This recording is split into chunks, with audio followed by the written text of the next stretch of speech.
that's kind of what we're aiming for, is to get the soil to look like that, the whole structure as far down as we can possibly go.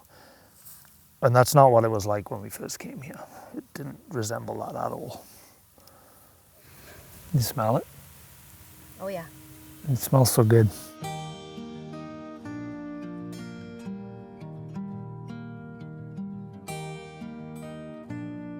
We are Cathy and Ian Finley. We farm in the beautiful Creston Valley in the Kootenays. We have moved here from Langley, where we farmed before, and we are trying to establish an orchard to make some proper British cider. So we have a mixed-use orchard here. We grow fruits and vegetables. We raise livestock on our pasture. It's a multi-purpose farm. We do a little bit of everything. When we first came here, it was like concrete. It was so hard, like you couldn't get a shovel like half an inch into the surface at all here. It'd been farmed quite hard. It was used for hay crops and oats where we're standing now.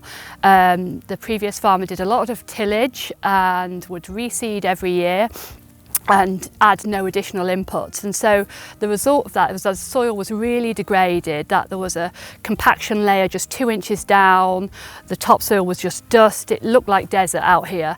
There were no pioneered weed species, like nothing was growing. And so how the cover crops have assisted with that is that they have helped now the soil maintain moisture and maintain health. And it was a long journey to get here actually.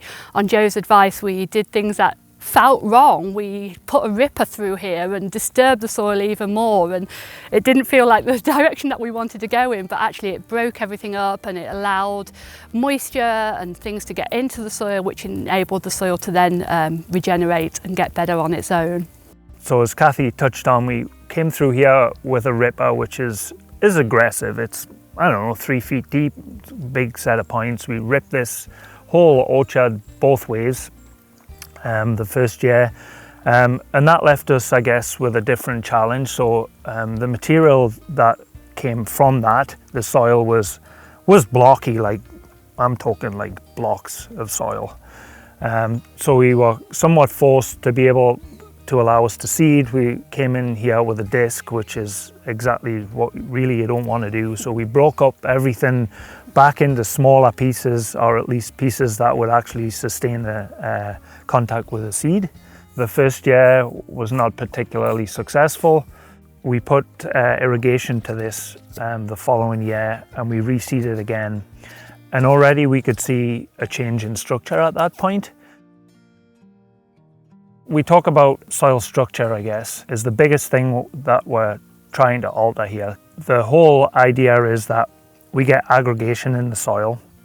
We get a bunch of air spaces in the soil, like microbes and bugs and stuff can move around freely within that soil structure, and that's not what we had when we first came here. And in order to do that, we embarked on a program with Joe to basically add back what was missing at a microscopic level, I guess, if you want to call it that. But that works hand in hand with the likes of the cover crop and the planting of the trees. So yeah, dig a tree hole, drop a tree in, and you hope that it grows. Well, the tree needs a number of things in order to do that. It needs moisture for sure, and we have a drip irrigation system here. But it's no good if that structure won't hold on to that moisture. So we now have a structure here that means we don't have to water quite so much. Like the structure will hold a larger volume of moisture than it would when we first started here. And that is as a result of our spraying and our microbes and the compost teas and the extracts that we're doing, but also as a result of the cover crop that we have between the actual rows of trees. When they first started here at the farm, two of the practices that Ian had decided to do as part of soil remediation was combining cover cropping with high quality inoculants coming from compost that's properly made, properly produced, that are actually growing microorganisms. So this is Ian's biological station, his composting station. This is where he facilitates the growth of different sets of microorganisms that he's basically going to put out into the soil in his orchard. The process looks more like mature compost. So he has a bit of mature compost here actually in the back. So he's going to take this mature compost, we're going to put it in a brewer tank, which is sitting over there, and he transfers the microorganisms, the biological workforce that's going to do all that growing plants for him. There's also soluble nutrients in this material. There are different types of organic compounds that were produced as part of the decomposition process. He takes all of that, he puts it in a brew bag. He fills up this brew bag. I believe he uses 4 bags to make his extracts with, and then he will then transfer all that good stuff into the water and use his sprayer to transfer all of his biological workforce into the soil. The organisms provide nutrients for the plants, for the cover crops. They help the cover crops build better structure. And over time, we have seen a lot of those changes, and now it's just a matter of allowing the cover crops to do what they do best, which is building soil structure, feeding the biology, building organic matter. So this is there's probably a mouse hole around here somewhere, or a vole hole, so they push this material out of the ground. But you can kind of see the aggregation in the soil. So all these particles are all stuck together with basically bacterial glue, but they're all kind of different sizes, and that's kind of what we want to see, right? Is like, it's kind of a good color too. It's not like powder, it's not big blocks, it's like you can kind of see all aggregation in the air spaces that will be in the soil, to allow all the bacteria and the microbes and the fungi to move around, and the earthworms and stuff like that, right? As far as the management of the actual orchard and the cover crop goes, so in the fall we will overseed. So if we need to add to the complexity of our cover crop, so if we need to add like tap-rooted material in here to break up compaction, all that happens in the fall. It's a really small window of opportunity, so we get moisture as the fall season starts here, and it's a real balance for us to find the right spot where it's not too wet, but it's wet enough that we can actually get the equipment to function the way we need it to. So basically the overseeder cuts a narrow slot with a set of disc knives into the soil and drops seed behind, and then it closes up with a roller behind it. So minimal disruption. So very minimal disruption on the soil surface. No seed bed preparation as we would traditionally do. We want to sow late enough in the season that we get the seed in the ground and there's good contact between the seed and the soil, but we seed late enough that the seed won't germinate in the fall, and then we get the germination actually the following season in the spring. And the reason for that is that we would never get on early enough in the springtime to actually seed when there's still enough moisture in the soil to get germination, but not to cause harm to the soil through the weight of the tractor that's basically running the equipment. And to be honest, it's been a trial and error thing for us here. The first 2 seasons we sowed in the spring and it didn't really work for us, and then we tried seeding in the fall the following year, and then this is the result. So yeah, trial and error and knowing your soil type, I think. So this is the seeder we use for our overseeding in the fall. Basically has a set of rotating discs at the base here, which cut a slot so it's quite close together. Typically a seeder, the spacing between the actual rows of seed would be a lot wider apart than we have here, which allows us to get a lot more seed in the same square footage. So this disc cuts a slot in the actual soil. The seed drops in behind, and then there's a roller at the back of the equipment that basically closes up the hole. And yeah, we have a set of protectors here, which basically limit the depth that the seed is planted at, and these are adjustable. So we can adjust the depth that we're actually seeding at depending on the soil and the moisture content. But yeah, this is the piece of equipment that we've been using now for the last 3 or 4 years to do our seeding in the orchard. As far as crops go, we use an interior dryland forage mix, which is intended for grazing animals. And the reason we do that is that it has a very diverse portfolio of plants. Somebody asked me recently what I did about the weeds, and I said nothing. We let them come. We're not weedist here, because nature has a way, and it sends what you need for the soil. So there are thistles growing in areas that are still very compact and things like that. Mullein growing at the back, again breaking up soil. So we're quite intentional about, I call it removed intervention. We do nothing about the weeds. I might mow them before they go to seed, but that's about it. We let them come and we let nature do the work here. So this is alfalfa. I don't particularly like having it in here, but it's in every cover crop mix you will ever find. There's always a small portion. It has its benefits for sure. Like it's a pretty woody like material. The stem's pretty woody. It's good for biomass, like it grows really quickly. It's drought tolerant for sure. The roots are deep too, like it'll go down quite deep too, so it's very resilient with regard to heat. So alfalfa. And then we have a couple of different types of clover, so a red clover here too. Our hope is that we get to a point where this becomes a nitrogen fixing species of plant. But in order to do that, we need to get down into the soil, and we need to get the beneficial bacteria to actually colonize this plant. So that's something we're striving for here. And then we have a lower growing clover, which you can kind of see over here, which is a white clover. It's more of a spreading variety. So it's more low growing. It's really good for covering the soil if it's bare. Produces a bunch of flowers, and we let it seed here every year, so it continues to grow here. And the bees we have on the property here with a beekeeper love this, like it's really good bee food too. Grass wise, you can kind of see the different varieties we have in here. So there's more of like a broadleaf grass, has a much wider leaf, but we also have this really fine grass in here too. You can kind of see the difference between the two species of grasses in here. Again, just ground cover, like you can't see the soil here.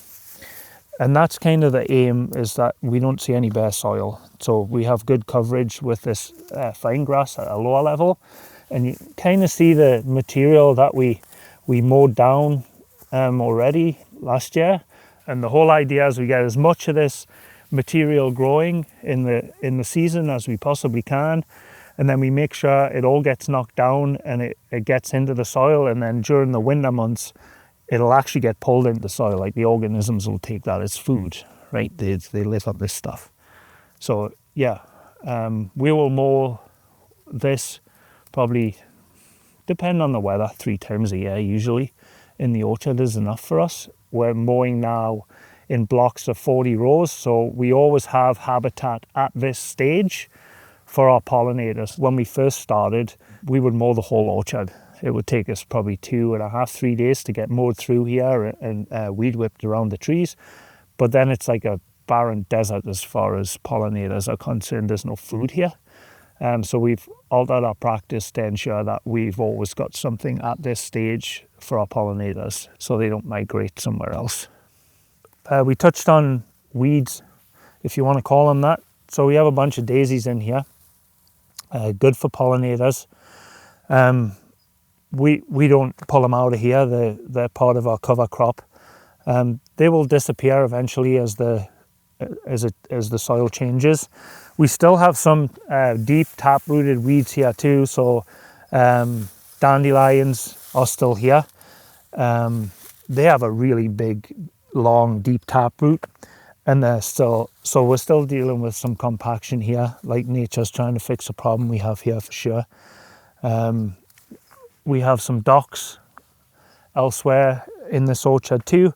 Same sort of idea, big, deep taproot. So they're mining minerals, which is kind of good for us and good for the tree too. So they pull a lot of up to the surface of the soil. But their primary function is to create airspace and push down deep into the soil, break up that compaction. We don't have a lot of it here now. Like when we first started here, these things were everywhere. And thistles too, which we really have none of in here anymore. Again, deep taproot, trying to break up the compaction in the soil. So you'll see as your soil matures and gets better, and the structure improves, the weed species will change, and it's important that you have that observation, that you're looking around and you notice these things, and it's a sign of, in my opinion, progress, right? As these guys start to disappear, that their soil structure is getting better. So this is the residue off our mowing, which we did, a week ago now. It's already breaking down, and it'll get pulled into the soil by the organisms that we have here. It's basically instant compost, isn't it? You just chop and drop it. Yeah, chop and drop, yeah. And straight into compost as it lies there. We have 2 irrigation systems here. People will argue that's way overkill and you don't need it. However, we have two drippers per tree. They do about 1.1 litres an hour. And they're here primarily to provide water to the tree. But we have a micro sprinkler system, which is these little guys here. These will end up back down here at the bottom once we've mulched these rows here. They're like a little micro sprinkler, so they'll cover 10 feet in each direction. We put these on rotation, so every 12 days, we have 12 zones in our micro irrigation system here. So every 12th day, this aisle will get watered. In the front field, the other part of the farm that we're working with, we don't have any irrigation, and Joe and I were looking out there this morning, and the soil is dry, like it's really dry. So this gives us the benefit that we can push this cover crop. We can get growth out of here, we can create biomass out of here, and ground cover, without really using a massive amount of water.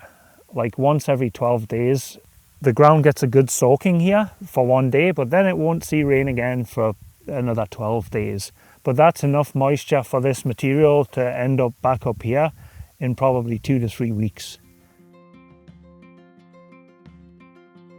I guess the other benefit to the cover crop and the way that the orchard is being managed generally is the diversity that is now on the farm that wasn't here before.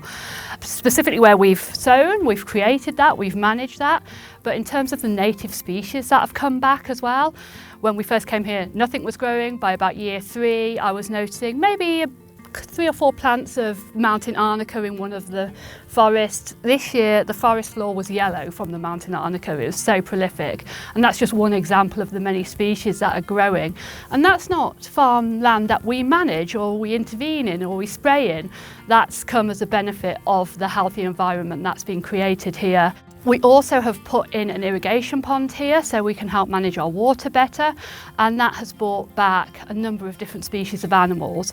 Again, one of the things that was missing here was animals and sound. There was no bird song, there was nothing here because there was no habitat for them, and now that's back, and we have rare breeds of frogs in our pond, and we have snakes, and we have all the things that enable us to keep this a healthy environment, that living here and coming here. The challenge is sticking with it. The challenge is listening and learning and observing and not being in control, relinquishing some of that control. And I think that's been one of the most magical things for me, is watching what happens outside the managed areas and how it's not just the orchard that's responding, it's the whole farm, the whole environment that's responding.